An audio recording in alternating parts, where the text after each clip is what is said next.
இயேசு கிறிஸ்து யார்? அவர் எப்படிப்பட்ட பரிமாணங்களை கொண்டிருந்தார் என்று வேதாகமம் கூறுவதை பார்க்கலாம்.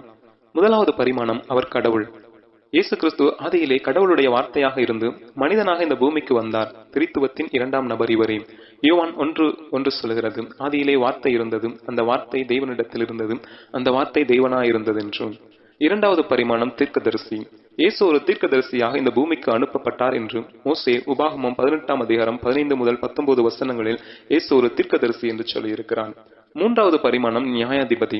வெளிப்படுத்துதல் 20ஆம் அதிகாரம் 11 முதல் 15 வசனங்கள் சொல்லுகிறது, இயேசு இந்த உலகத்தை நியாயம் தீர்க்கும் நியாயாதிபதியாக அவர் மீண்டும் வருவார் என்றும். நான்காவது பரிமாணம், பிரதான ஆசாரியர். எபிரேயர் 4ஆம் அதிகாரம் 15வது வசனம் சொல்லுகிறது, அவர் பிரதான ஆசாரியர் என்றும். அவர் மெல்கிசேதேக்கின் முறைமையின்படி ஆசாரியரானவர், ராஜரிகமான ஆசாரியரும் இவரே. ஐந்தாவது பரிமாணம், அவர் ராஜா. 1 நாளாகமம் 17ஆம் அதிகாரம் 10 முதல் 14 வசனங்கள் சொல்லுகிறது, இயேசுவை ராஜா என்று. இஸ்ரவேலின் ராஜாவும் இந்த உலகத்தை ஆளப்போகிற ராஜாவும் இவரே.